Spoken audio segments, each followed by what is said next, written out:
Hello बच्चों, let's read the question. The question is name the type of wave which are used for line of sight communication. What is the range of their frequency?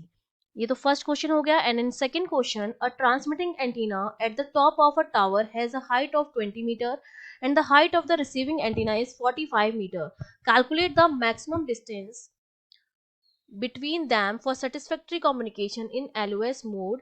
Radius of earth is given as 6.4 into 10 to the power 6 meter. ठीक है. So I am writing the key concept of this question. हमें बताना है कि LOS communication के लिए हम कौन सी वेव यूज करते हैं.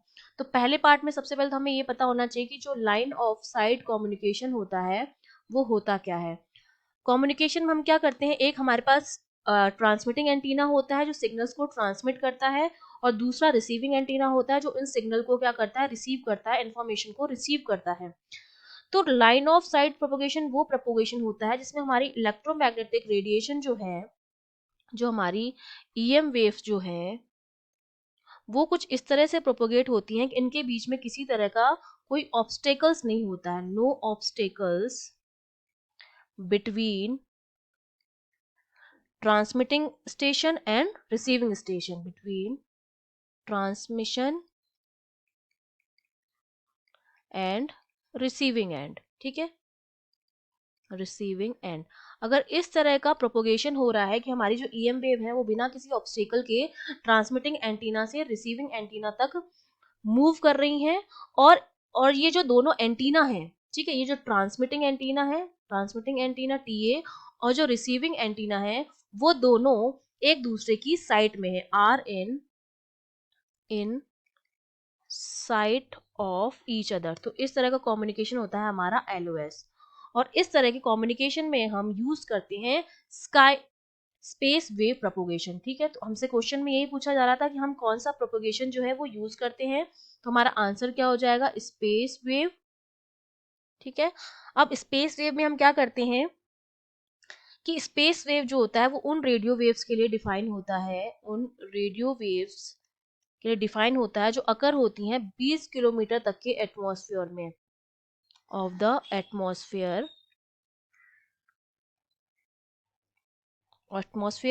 और इसमें क्या होता है कि हमारी जो इलेक्ट्रोमैग्नेटिक वेव के जो कंपोनेंट हैं वो डायरेक्टली ट्रेवल करते हैं ट्रांसमीटर से रिसीवर तक विदाउट बीइंग रिफ्लेक्टेड. तो हमें यही चाहिए था. लाइन ऑफ कम्युनिकेशन में भी हमें किसी तरह का कोई ऑब्स्टेकल नहीं चाहिए था, और इसमें किसी भी तरह का कोई रिफ्लेक्शन नहीं होता है स्पेस में प्रोपोगेशन में. हमारा जो सिग्नल होते हैं ये हमारा ट्रांसमिटिंग एंटीना है और ये हमारा रिसीविंग एंटीना है, और हमारी जो वेव होती है वो डायरेक्ट प्रोपोगेट करती है, बीच में किसी भी तरह का कोई ऑब्स्टेकल नहीं होता है, कोई रिफ्लेक्शन नहीं होता है. तो पहले का आंसर हो गया हमारा स्पेस वेव. अब दूसरे में हमें बताना है, हमें दे रखी है एंटीना की हाइट दे रखी है रिसीविंग एंटीना की और रिसीविंग एंटीना की हाइट दे रखी है जो हमें कितनी है, ट्रांसमिटिंग एंटीना की हाइट एच टी लिख देती हूँ जो हमें गिवन है 20 मीटर, और रिसीविंग एंटीना की जो है वो है 45 मीटर.